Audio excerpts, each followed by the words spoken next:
The views and opinions expressed on this program do not reflect the company, owners, management, staff, clients, or partners. Welcome to Bermuda's Daily Talk Show. It's the Daily Hour. ChatGPT did become the world's most downloaded non-gaming app. Literally the job of everyone in government to address the media and the public. What are your thoughts, audience? What are your thoughts on Zandy Silva as the Deputy PLP leader? A community that can't feed itself is a community that... What you may not know, though, is that Bermuda, we have a connection with Epstein, too. Things that people are doing right, the youth are doing right, that is not being advertised enough. When you see your access to US dollars disappear, that's when you have a problem. If you've got a town in the UK with a similar sized population, this place absolutely outshines it.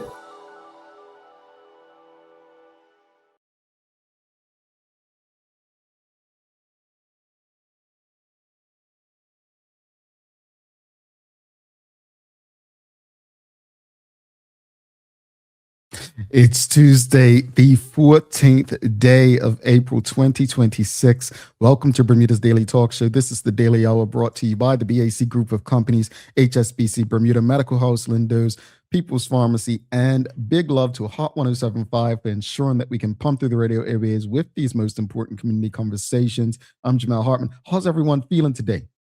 Everyone good? It's a very happy Tuesday. Hopefully you had a great weekend. Yeah, it's a long weekend because, we took Monday off. But hopefully everyone did something fun. Let us know, what did you get up to? And we're happy to be back. I got some rest. I did. I got some rest and I quite enjoyed it. I watched my North Village Community Club do a thing, I watched them do a thing. Yeah, I enjoyed that. How about you? What'd you get up to? What'd you do?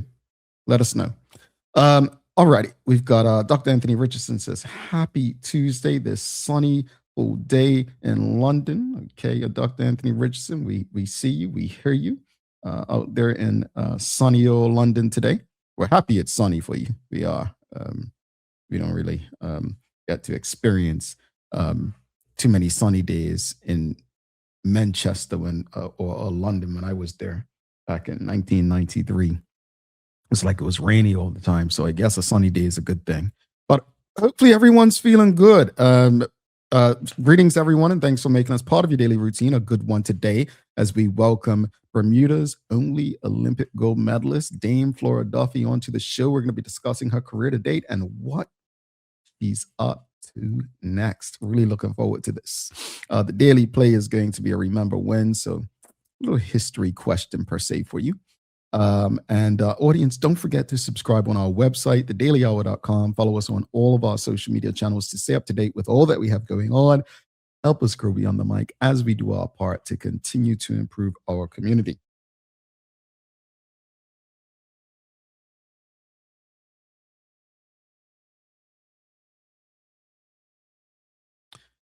So about a month ago, sometime last month, we received a message, and I want to just go and find it for you all. We got a message from someone on Facebook, and if you're ever trying to reach out to the Daily Hour, I would suggest that you do so on the website or email. But we got a message, and the message went like this.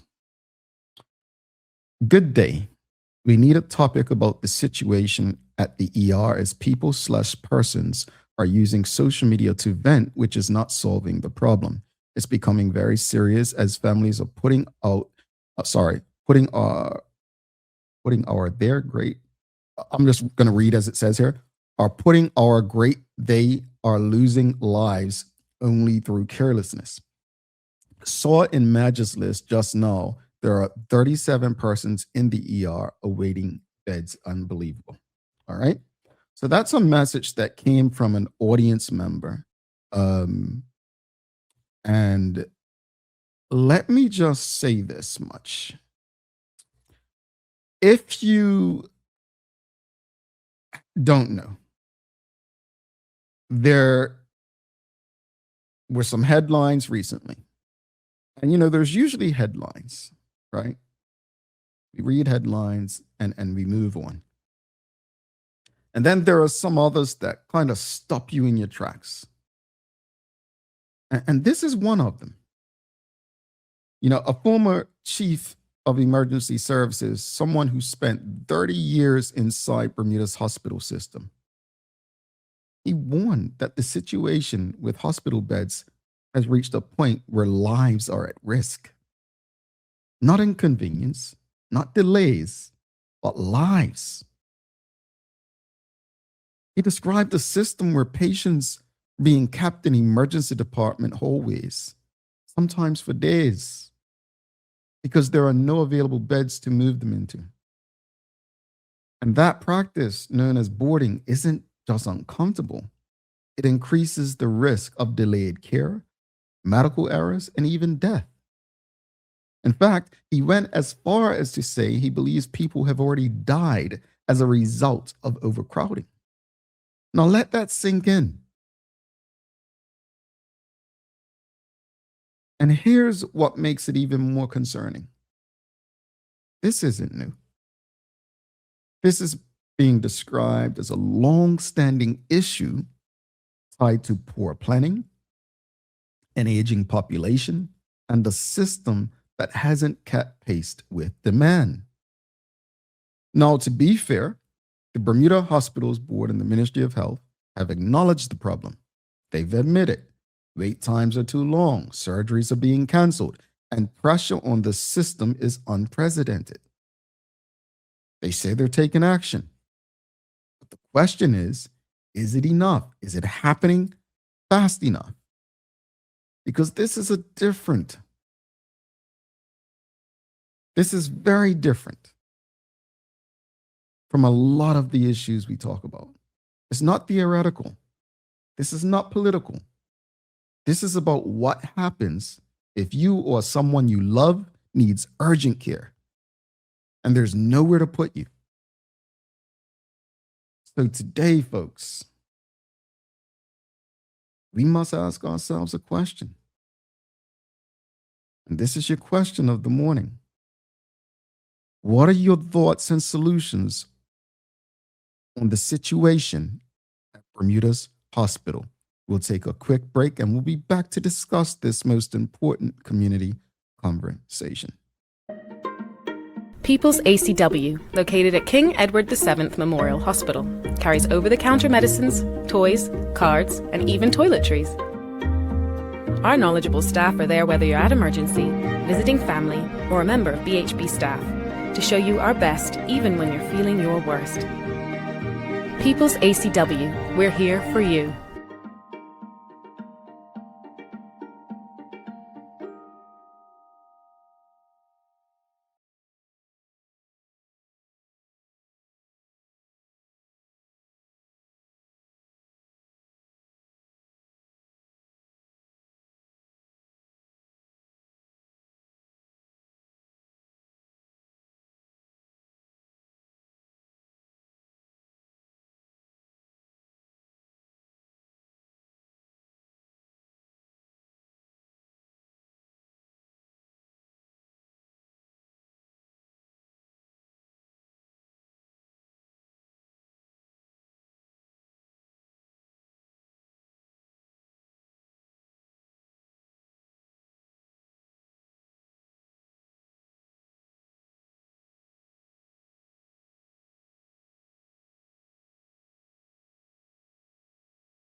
All right, let's see. Testing. Can you hear me now? Can you hear me now?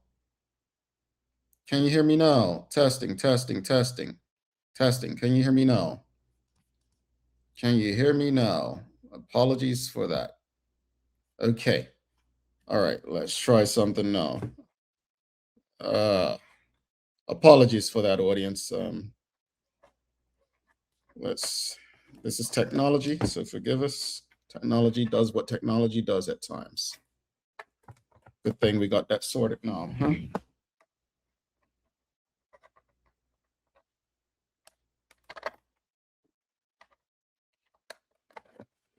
All right, let's do this. All right, so the question of the morning, audience. We've got, as you can see down bottom, we've got what are your thoughts and solutions on the situation at Bermuda's hospital? And also just a yes or no, do you believe Bermuda's healthcare system is currently in crisis? That's just a yes or no poll question. To answer yes, press 1. To answer no, press 2. But let us know. Let us know right now, what are your thoughts and solutions on the situation at Bermuda's hospital? Let us know, what are your thoughts on that situation? Here's what I want people to consider, and I'll get to the comments. This warning from the former emergency chief is a real eye-opener. It's a real eye-opener for us all. And it shouldn't have gotten here. I don't want to play politics this morning. I don't want to call out a minister. I don't want to call out anyone as individuals. What I really want to do is ask you, the Bermudian people. I want to ask you something. I was talking to someone last night, and as we were speaking, we were talking about who stands up in Bermuda. I said, outside of maybe Couture Horton, parent chief, and Larry and Lamont Marshall, local athletes and one international, what athletes in Bermuda have ever really taken a stand? Then I said, well, how about business people? None. Then I thought, well, what about clergy? And the only name that came up was Dr. Maria Seaman. And I said, well, that's fair. She may not fight for what some of you believe she should fight for, but she fights. And when I think about the last time Bermudians really fought for something, it was the airport, which they were convinced to do by the People's Campaign and the Bermuda Progressive Labor Party. And I ask myself, because people ask me all the time, well, what will it take, Jamel? You know, people getting gunned down in broad daylight, what will it take? And I said, well, as long as people live for the next party and drinking and, you know, just enjoying the next holiday, do they really care beyond the moment? And then this has been going on for ages. And no one seems to care until it hits them directly. So I ask you, the audience, on this day, this morning, what will it take? What will it take for you to fight for yourselves before it's too late, before you're impacted by the loss of a life, or even lose your own?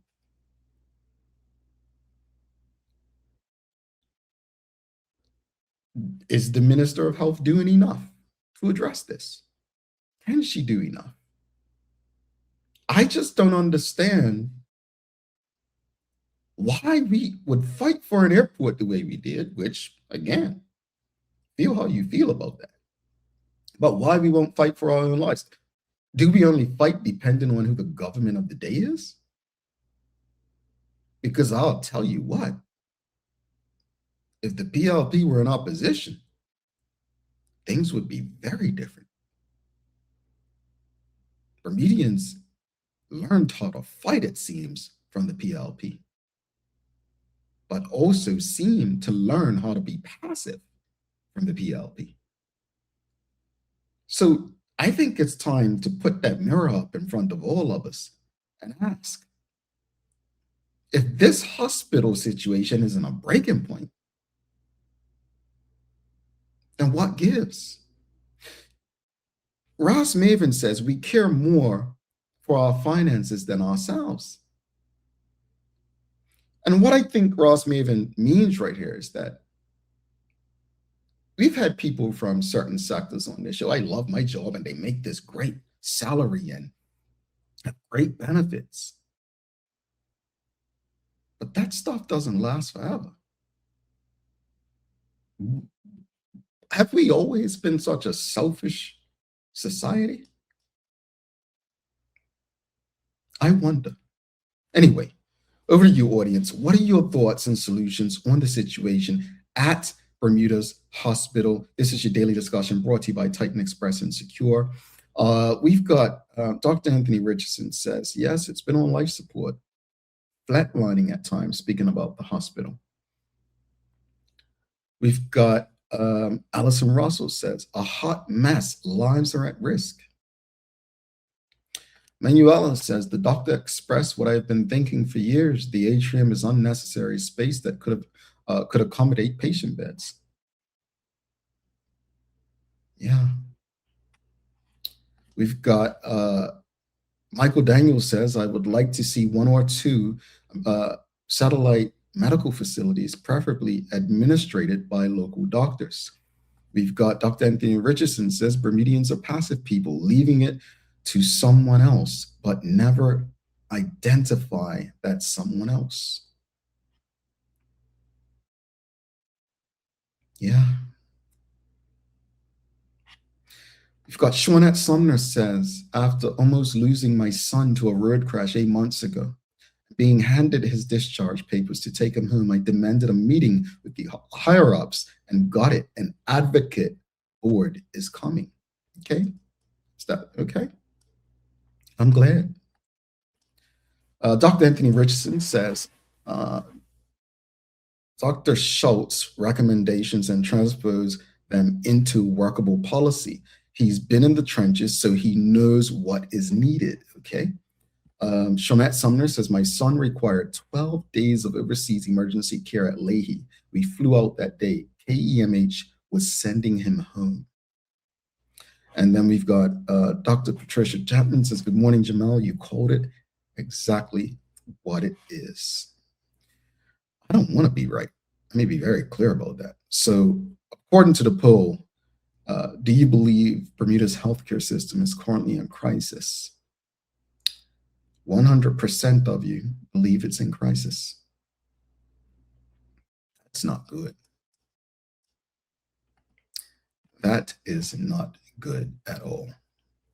Judith Welch says, yes, the situation at the hospital is crazy. We need to put the proper resources in place and not band-aids. We can find resources when we need to, but not always for the right things. Audience, I would encourage you to take this situation seriously, not because I said anything, but because a medical professional literally spoke from his heart to the Bermudian people. And if you are not willing to fight for yourself after that, there's absolutely nothing that I or anyone like me can say or do to assist. This was your daily discussion brought to you by Titan Express and Secure. We've got a very special guest coming up. Let's show some love to Titan Express and Secure, and then we'll give you the days of the year. Go to our first commercial break, and we've got Bermuda's only gold medalist, Dame Flora Duffy, coming up after the break. The daily discussion is brought to you by Titan Express and Secure. Titan Express delivers safe, professional, and reliable transportation and tours across the island. From island tours to cultural experiences, they set the standard. And Secure is your go-to for property management, waste management, and residential and commercial services. Visit securebda.com. Professional, punctual, and reliable service is their commitment to you. Alrighty, audience. Thank you all for rocking with us. I appreciate it. I'll just go through these final few comments before we do the days of the year, go to break. Charlene Pringle says, I find it astounding that after all these years, we only have one hospital for the entire island. We have Renee Sherlin says, I saw Dr. Schultz with his concerns, and that alone was alarming. I also recently had a cousin urgently admitted, yet the admission was in the hallway. No privacy, no beds, and more stress for patients. So, folks, I was in the hospital in Atlanta, Piedmont Hospital. That's the same one Jamie Foxx was at. 2024, I was in the ER, and I got a room, but there were people in the hallways there as well. The difference, though, is, you know, being in a city like Atlanta, you have Piedmont, you have Grady, you have Emory, you have Northside, right? So there's a number of not hotels, hospitals. There's a difference. So I get the concern, but that's not a Bermuda problem. I don't think. I'm not downplaying it. Just wanted to share that. So Annette Sumner says, Bermudians need to remember that government plan was to develop this new wing for medical tourism for the rich to recuperate and big rooms with great views. It was never meant to be a hospital. There are numerous horror stories about KEMH, says Anika de Shields. Dr. Dolan continues to speak about this as Ellison Russell. You all have got so many comments, but I cannot get through all of them because we have a very special guest coming up. Before we go to break and bring Dame Flora Duffy in, real quickly, days of the year, folks, it is, on another note, outside of it being my Nana's birthday today. Happy birthday, Nana. She is in her 90s, folks. Nana is in her 90s, April 14th. It's Nana's birthday. Also, I want to give a shout out to North Village Community Club, the FA Cup winners for the second year in a row. I believe fourth year in the finals, but second year in a row. They have won the Bermuda FA Cup Challenge in football. And I think they've won the trophy the most times as well. So big up to North Village Community Club, my club. And real quickly, just want to share this as well. This came through overnight. I really don't like to wake up to messages like this, but this came from the Bermuda Police Service. There was a serious single road vehicle collision involving a motorcycle just east of the junction of Harrington Sound Road and Lolly's Well Road Smiths. The bike was traveling east along Harrington Sound when the rider, a male, appeared to have lost control of the vehicle before he struck an embankment and was ejected from the bike. Police and other first responders attended the scene where the motorcycle rider was attended to by EMTs before being transported to the via ambulance to King Edward Memorial Hospital for further treatment. What are described as serious head injuries. Motorists were advised to use North Shore and South Road to get to the destinations while the collision scene was being processed. And also, real quickly, folks, I want to say International Day of Laughter, April 14th. There's so many things happening in the world today. And I think we sometimes forget to laugh. So I want to ask you, audience, what was the last thing that made you laugh? What's the last thing that made you laugh? I'm going to be honest. It was my niece calling me to tell on my other niece. My little niece, she's a hurricane. Yeah, she's a natural disaster. And my oldest niece is just quiet and really just minds her business, doesn't, pick up a book and read it, whatever. But the other one just loves to, not listen and do stuff. And so my oldest niece has a tendency, whenever my youngest niece does something, to call me and tell, Uncle, Zayla just da-da-da. And I can't laugh when she's telling me. But sometimes I mute and like I put the phone away and I just start laughing so loud because I'm like, my goodness, how do I tell her? Thank you for letting me know, but you can't tell every time she does wrong. Just correct her, say, yo, you shouldn't do that. Anyway, it makes me laugh every time. It's just, it's beautiful to see. It really is beautiful to see. But what's the last thing that made you all laugh? We've got a hard laugh, says Sean, some of my grandson seeing dead fish on ice, asking me if they'll have a funeral and go to heaven. I feel sorry for him, seeing that. An Instagram reel was the last thing I laughed at, says WKD Llama. We need to see the reel. 1970s vintage sitcoms. Okay, Dr. Anthony Richardson. We've got Charlene Pringle says the Iranian video featuring Melania Trump. That sounds bad. I don't know if that sounds bad. Her story says, my son makes me laugh every single day. He says what he has to say and means it. All righty. Well, folks, we're going to take a quick break. We'll be back with Bermuda's only Olympic gold medalist, Dame Flora Duffy. You don't want to miss this. She's going to share some things with us, and I'm really, really looking forward to it. We'll be back in 3 minutes, 17 seconds. Take a look at our workbook for construction workers and tradesmen. Durable, stretchable in all the right places, and plenty of options for tools and accessories. Paired with our wide range of tough and comfortable footwear, you can't go wrong. As you can see, Medical House really is a one-stop shop for everybody. We can't wait to see you. See it all at our new expanded location on Bakery Lane. Discover Drop It, your go-to grocery delivery. Browse and select from a wide range of groceries, from fresh produce to daily essentials. Our friendly drivers deliver fresh groceries to your door fast, saving you time and hassle. With Drop It, you get fresh groceries delivered fast so you can focus on what really matters. Drop It, freshness at your doorstep, delivered to your door with Lindo's. Why go anyplace else? What lasts isn't what you buy, but what it becomes. With the HSBC MasterCard credit card, every spend quietly adds to a story shaped by intention and offers what matters most. Support that meets you where you are. Protection that preserves what you choose. Confidence for the unexpected. Peace of mind wherever your story leads. Start your next chapter. Use your card today. HSBC is licensed to conduct banking and investment business by the Bermuda Monetary Authority. What if the age that really matters isn't the one on your ID? You probably know your chronological age, the number of candles on your last birthday cake. But there's another kind of age that may be even more important, your biological age. This reflects how old your body truly is at the cellular level. It is influenced by your genes, your environment, and the choices you make every day. Two people can both be 40 years old on paper, but one may have the body of a healthy 30-year-old, while the other is biologically closer to 50. The difference? Lifestyle choices on nutrition, sleep, stress, exercise, and exposure to toxins. That means you have some control over your biological clock, and that's exactly what makes it so powerful.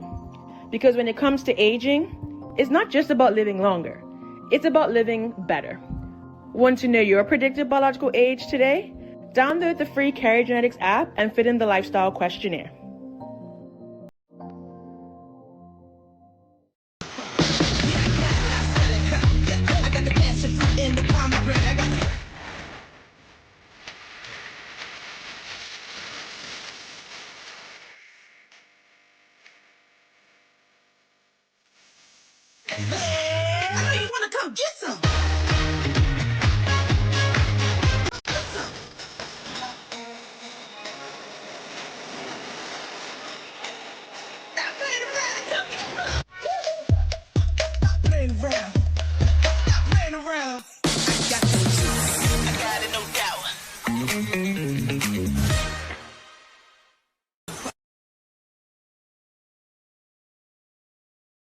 Alrighty, welcome back to the big show. Jamel Hartman here.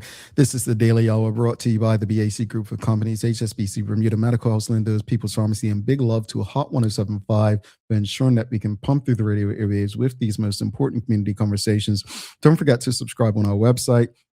Follow us on all of our social media channels to stay up to date with all that we have going on. Help us grow beyond the mic as we do our part to continue to improve our community. Folks, I just want to show, before we bring our very special guest in today, something very disturbing that our partners and our good friends have tagged us in on Facebook. Pals is a great partner of the Daily Hour. We have someone from Pals on a bi-monthly basis. When it comes to charities, I'm very specific, particular in who we work with. And Pals is an organization that the work they do in our community is just some of the most necessary of any charity that we need. And what they shared, I'll just share on screen. They're asking for our help to please help stop these from helping themselves. The thrift shop exists for one reason: to support cancer patients and their families across Bermuda.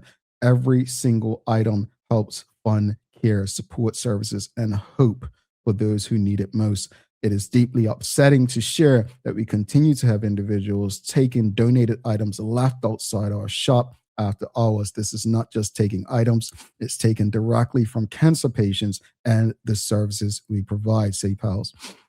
They've recently captured an individual on camera removing donations, and they'll be sharing the image in hopes of putting a stop to this ongoing issue. To the person involved, if you are in need, all you have to do is ask. We will help you. To our community, please help us protect this vital resource. If you are able, kindly drop off donations during our opening hours and share this message to raise awareness. We are so grateful to the continued support of our island community. Together, we can ensure that every donation goes exactly where it is intended, to those bravely facing cancer. So, folks, if you can, if you know anyone who might know who that is, Pals is not looking to criminalize anyone for this. They're just asking people to go about it the right way. It's unfortunate. And again, my mother was...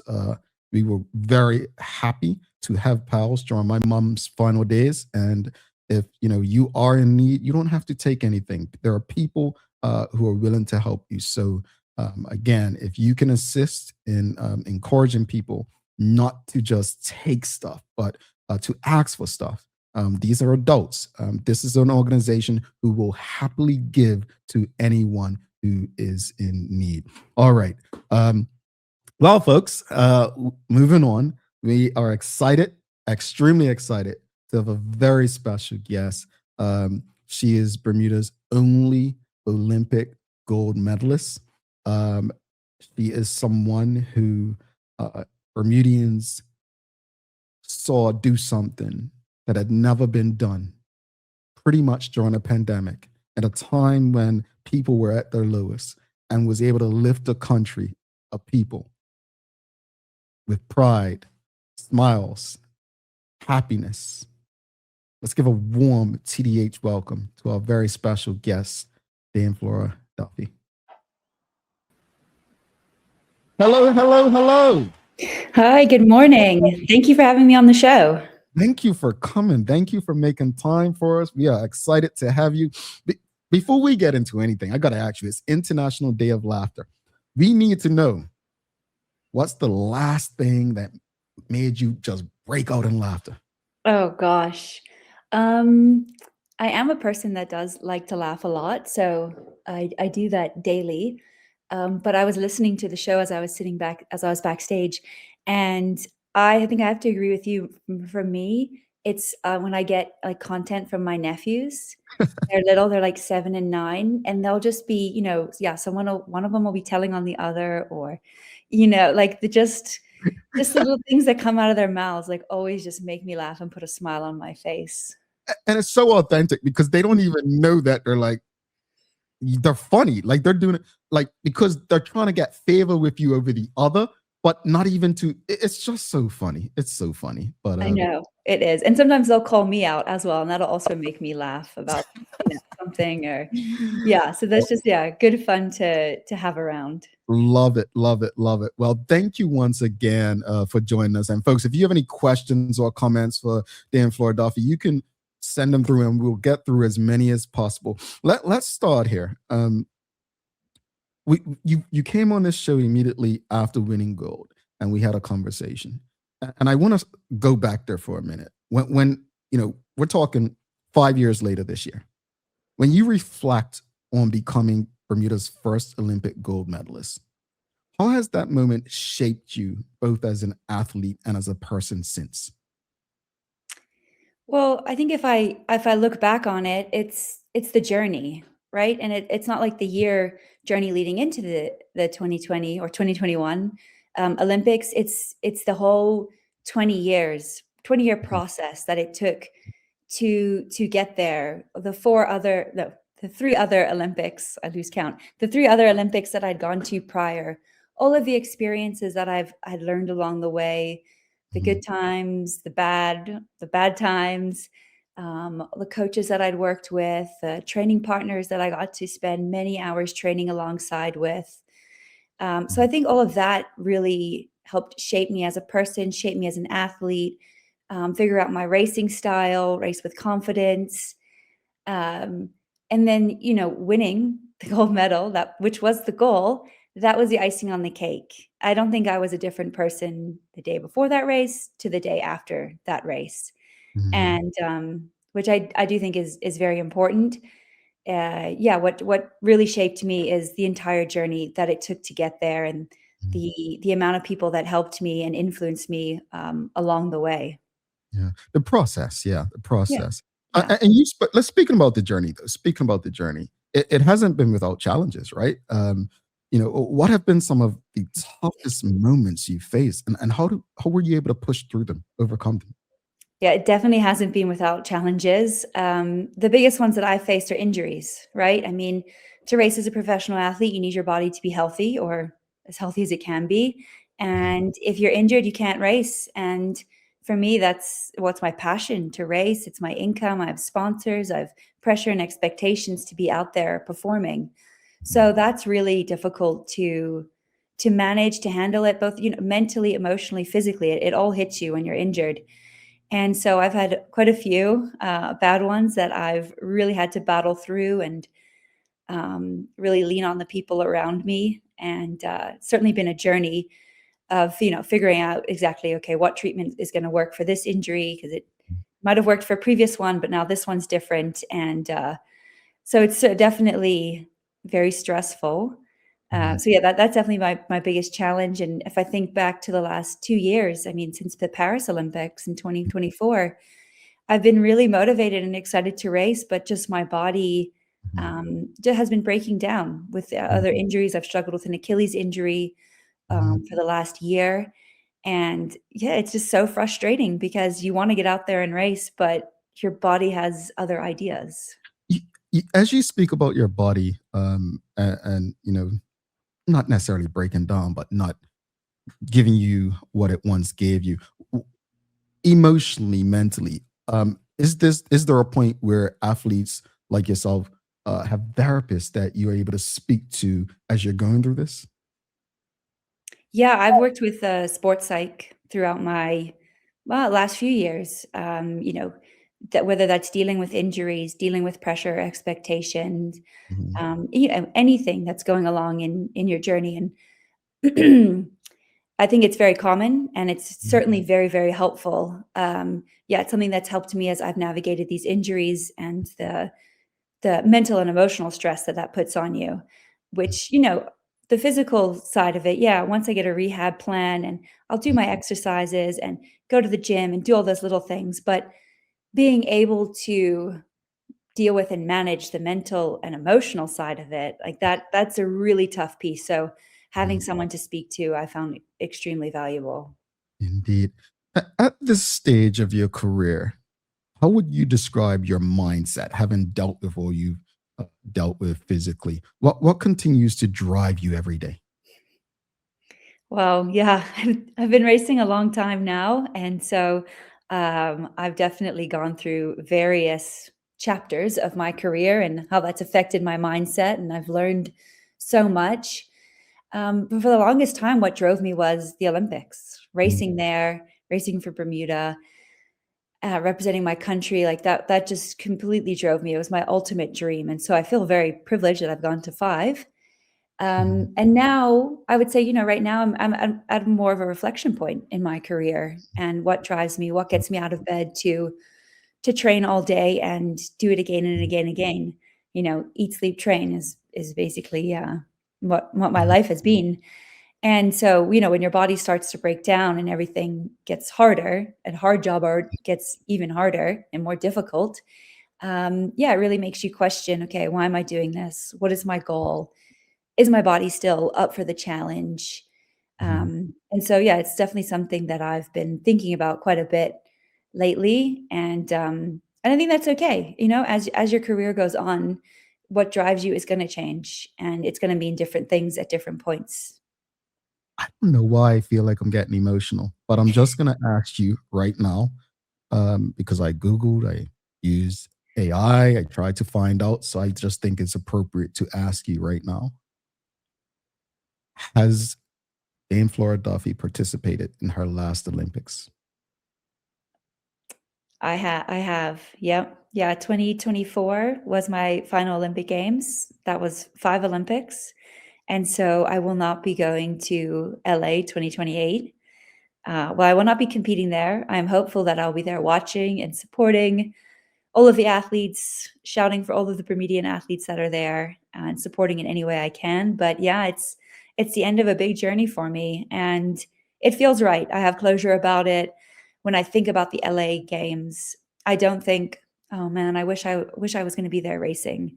I actually feel really content and really happy about being there watching, and not having to deal with all the Olympic stress that comes along with it. But I think it will be a strange experience for me, because I've been to the last 5, and that's a huge chunk of my life that has been dedicated to going to the Olympic Games. Mhm. Folks, there you have it. Our Olympic gold medalist has basically ended her Olympic career, but it's a lot of questions and comments in the audience. I want to go to the audience real quickly. I just want to say, before I go to the audience, right before you came on, I spoke about how during a pandemic, you lifted an entire country. You changed the atmosphere among a people who were tired and drained, and it was something that brought people together during one of the most contentious times in my lifetime.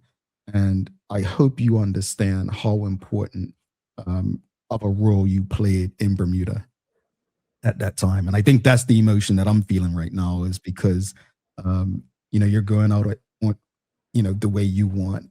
But I think I speak for many when we say thank you for giving us something that most have never seen, and well, none of us had seen in our lives, bringing home a gold for Bermuda. So thank you for that.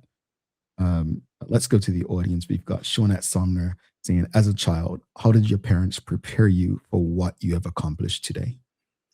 Yeah, well, when I was younger, I was very into sports, almost immediately, and my parents were extremely supportive, never pushy, but supportive. If I wanted to join a swim club, they were very happy to get me to the swim club, and if I wanted to run, or if I wanted to ride, I joined the local triathlon club, Triheads, and they were incredibly supportive, and taking me to all of these activities, whether it was after school, before school, on the weekends, going to all of the local races. They got to a point where they started doing triathlon as well, because we were around it so much. So I'm incredibly grateful that they were so supportive, and also passionate about sports themselves. And yeah, it really allowed me to flourish. And aside from my parents, I'm also so grateful that there's so many sporting events to do in Bermuda as a kid. If I think about the amount of running races that I did, a cross country series, there's loads of swim meets, there's bike races, there's lots of triathlons. And so for me, being passionate about those 3 sports and triathlon, it was wonderful. I had so much opportunity to train and race and just have fun doing it with other friends. All right. Wow. Let's go to Sherilyn Pringle.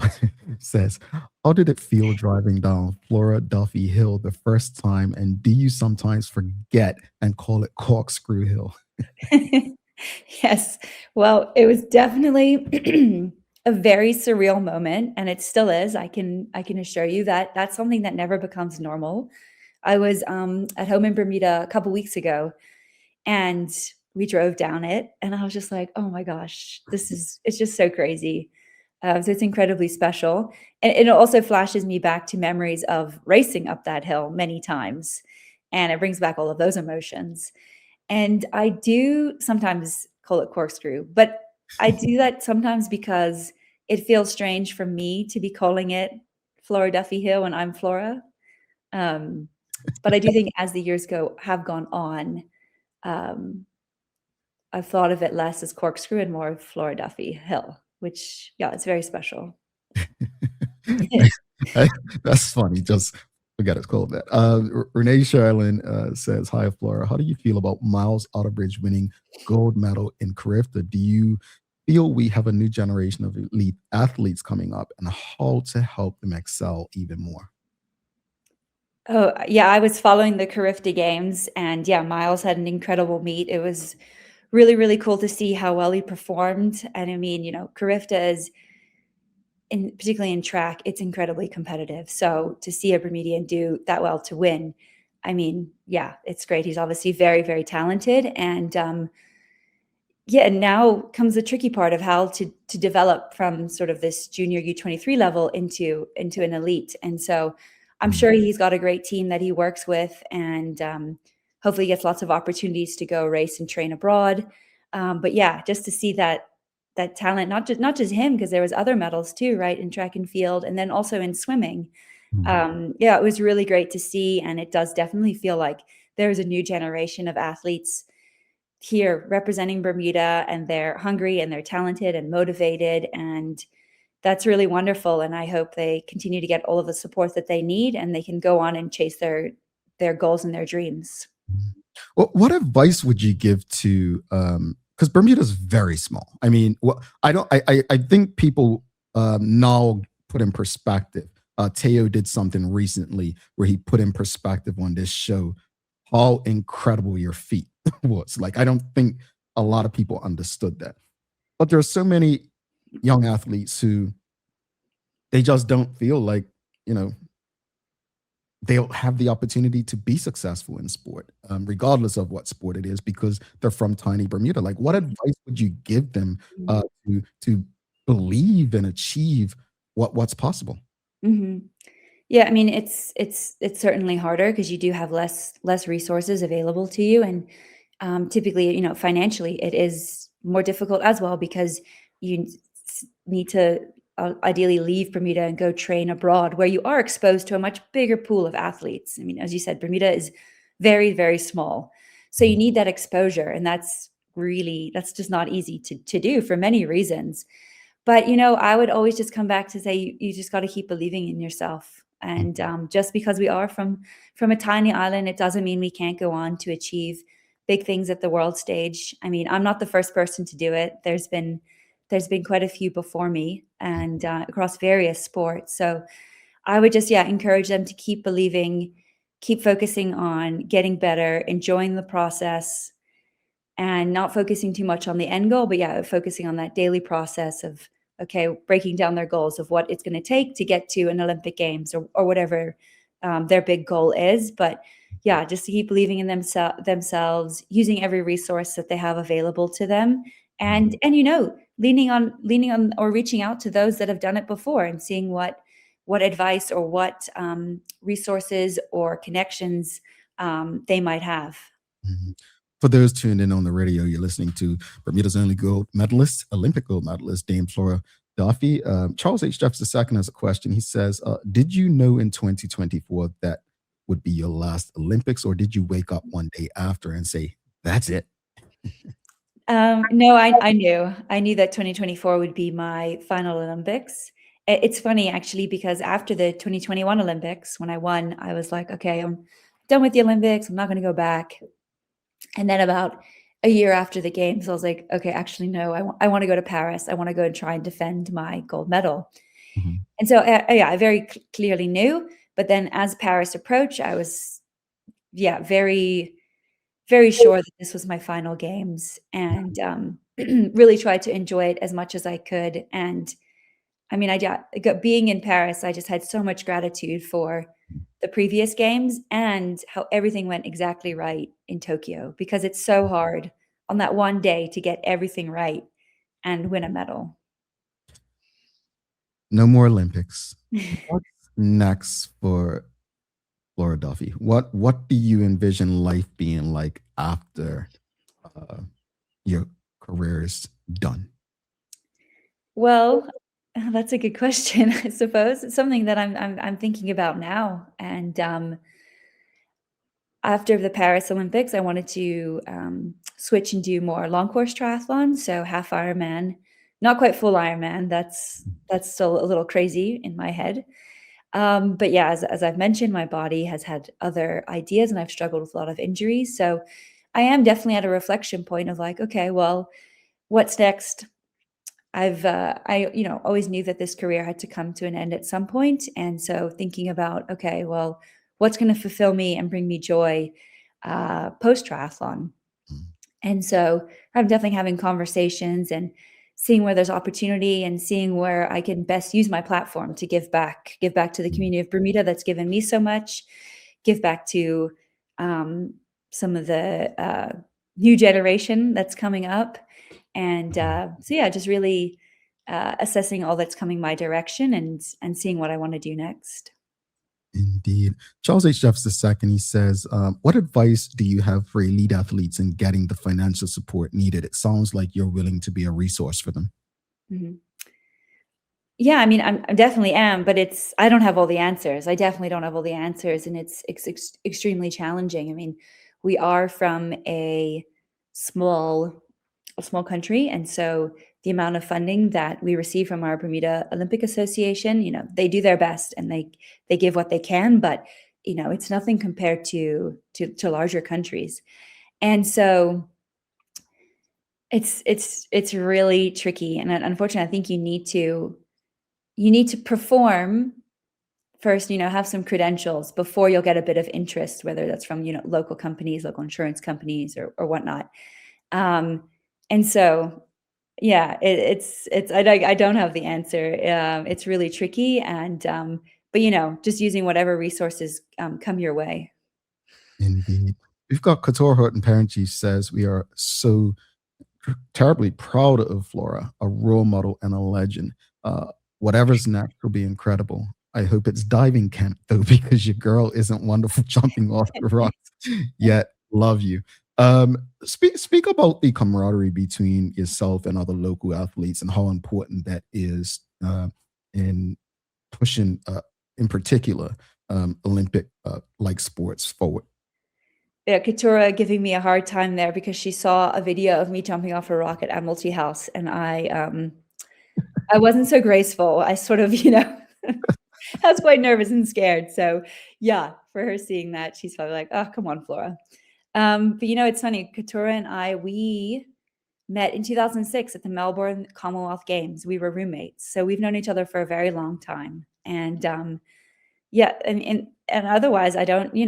Our paths crossed through sport, and it's been really great to know each other for that 20 years. And she was the chef de mission for the Bermuda team at the Paris 2024 Olympics. So, she was the main organizer in charge of everything for Team Bermuda. So that felt like quite a special journey being there for, my final Olympics.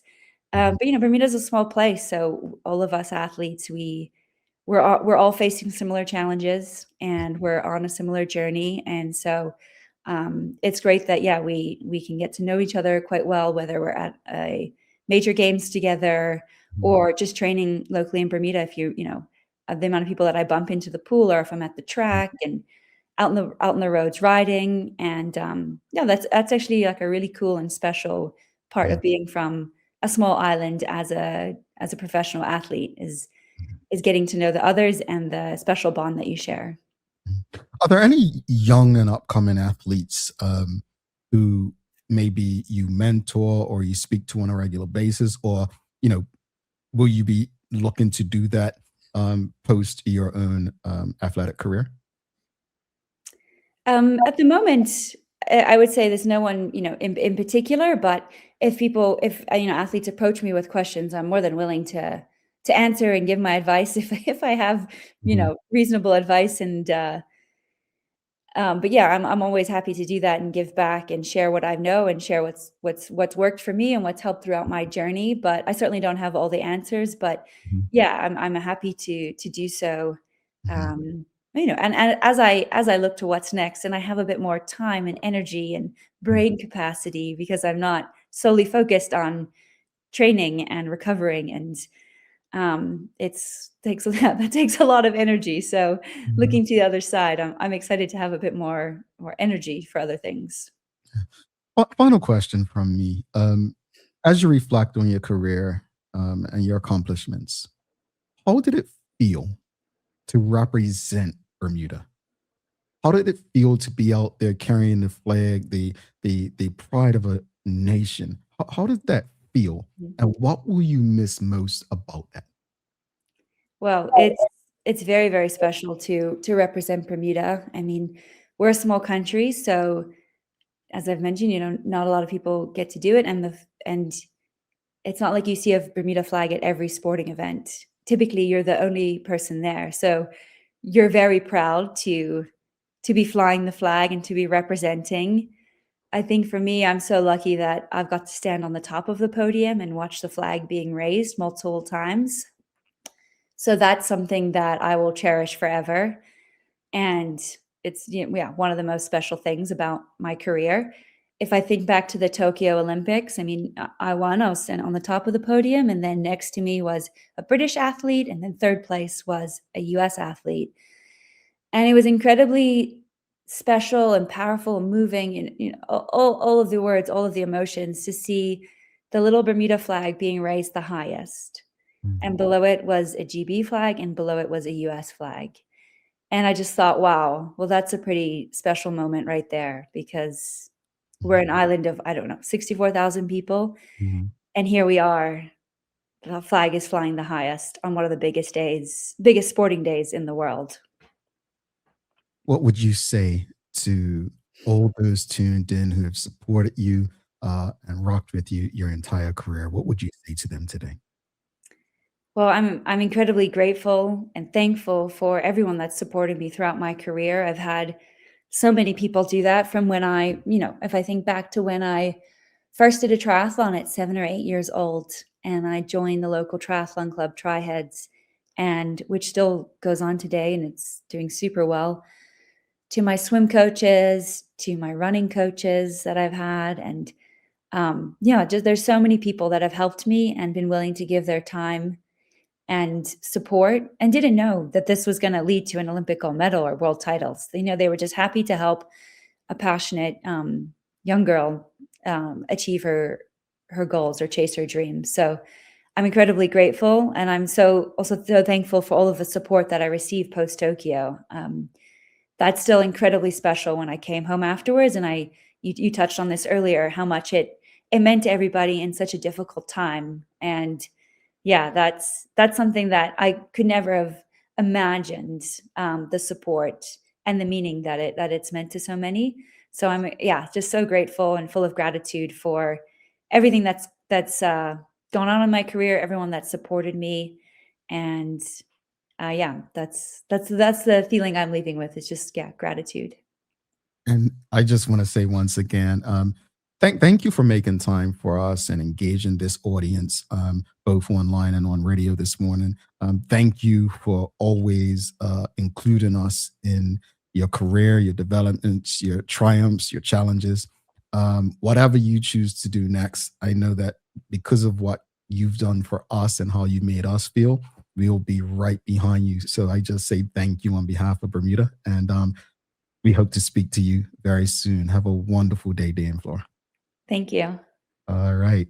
Dan Flora Duffy, folks. If you appreciated the conversation, please give us a thumbs up, a love, a like. Make sure you share it with your friends, your family, your colleagues. Wow, no more Dan Flora in the Olympics. This is why they say cherish and enjoy and appreciate people while they're doing it. And I am so grateful that we all got to witness something that the world had never seen before. We're going to take our final break. We'll be back after this. We'll wrap it up. And folks, the Daily Play is a question about Dame Flora Duffy. You don't want to miss it. Stick with us.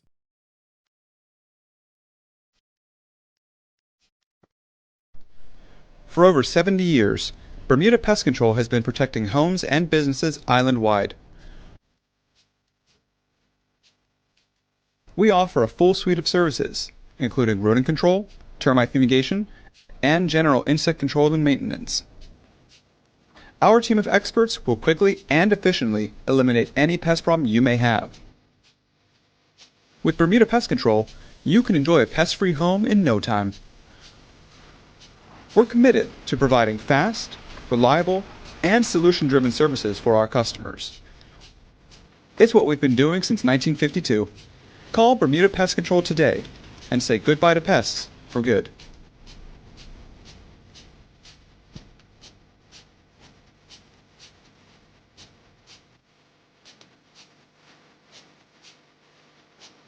Dreaming of expanding your business?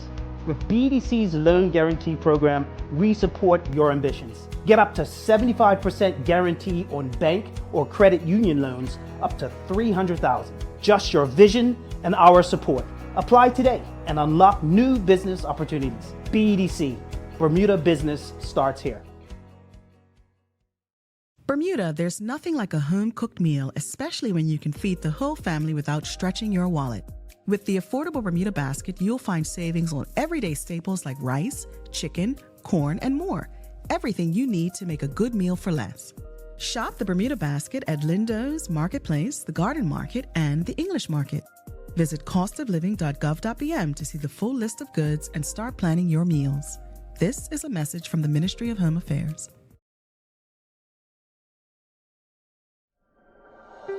Life moves fast, and so can the unexpected. When you insure your home, you need to know that your insurance company has your back. At Friesenbrook, let one of our friendly and professional agents give you that peace of mind. Because when you are covered, you are confident. Call us at 296-3600 or visit friesenbrook.bm to learn more. Alrighty, welcome back to the big show. Thanks again to our partners, the BAC group of companies, HSBC, Bermuda Medical, Lindo's, People's Pharmacy, and big love to Hot 107.5 for ensuring we can pump through the radio areas with these most important community conversations. I just want to read this comment before we go to the Daily Play.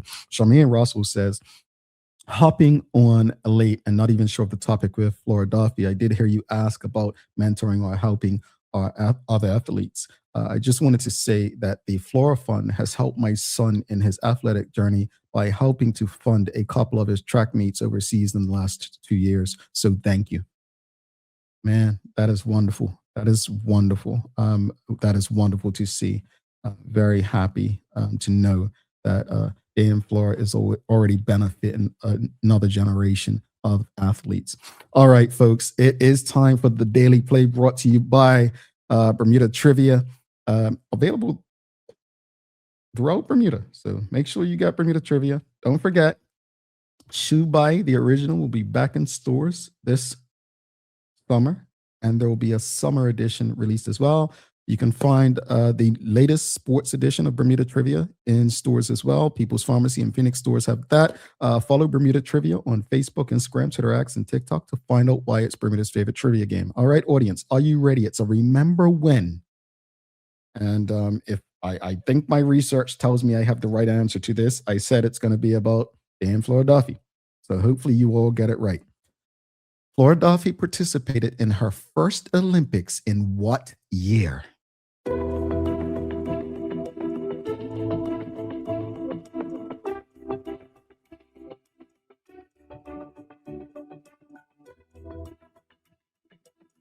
No one yet? Somebody got it. Somebody got it. Somebody got, oh, well, you all got it. But the first person I saw, Shawnette Summer, says 2008, I think. Now, Shawnette, you're a school teacher. So if I answered the question on the paper, I said, I think the answer is, I think. Are you going to mark me correctly? Yes, it's 2008. It was Beijing, I think. I think it was 2008 Beijing. Julie, you've got it, 2008. NTSCAU says 2008. Yeah, 2008. I started doing the math. She said 5, right? So I'm like, did she miss it? So I started going back because it's every 4 years. So I was like, yeah, it's 2008. And then I went on Google and then I went on Copilot just to make sure I was right after my math. So that's what I was doing during the commercial break. I was trying to make sure I was right. But Jeanette said I'd give you an A for your processing. All righty. See, that's like when the teacher says, show your working, folks. I just showed my working. Let's wrap it up, though. I'll say this much. I think that 20 minutes was too short for this morning's discussion regarding the state of our hospital. It's a dire situation. I don't like to tell people what to do. I'm not in a position to give advice, but I love to encourage people to want better for themselves. And I really want people to start acting and supporting others before they're in the situation where they need help or support. I'll leave it at that. As far as the conversation with Dame Flora Duffy, just incredible. I think in Bermuda, we are very few. We are literally a dot on the map, not even on some maps. We don't even exist. I don't think some of us fully understand what it is that Bermudians like Flora achieve. What goes into that, the journey, the process, as she explained. There are so many talented people in Bermuda. But what I got out of that conversation with her is talent alone is not going to deliver you the goods. The discipline, the training, the exposure. I really hope that we continue to celebrate people for years to come, whether it's Clarence Hill, Gina Swainson, Flora Duffy, Clyde Bass, and so many others. Because I'm going to tell you something. When Clarence Hill won in 76, it took us 40 years to hit the podium again. When we look at Gina Swainson, we haven't done it again. These are not things that are normal or happen all the time. They're not. So cherish those among us. Celebrate them, honor them, and love them. I've got to give you some daily inspiration. I'm going to go to, folks, we're going to do it next month. We're going to have a book signing, my book. This is the first of 3. And I'm going to quote this one. This is as it relates to what I said earlier, this quote here. The same way we can't drink our problems away, we also can't holiday or celebrate our reality away.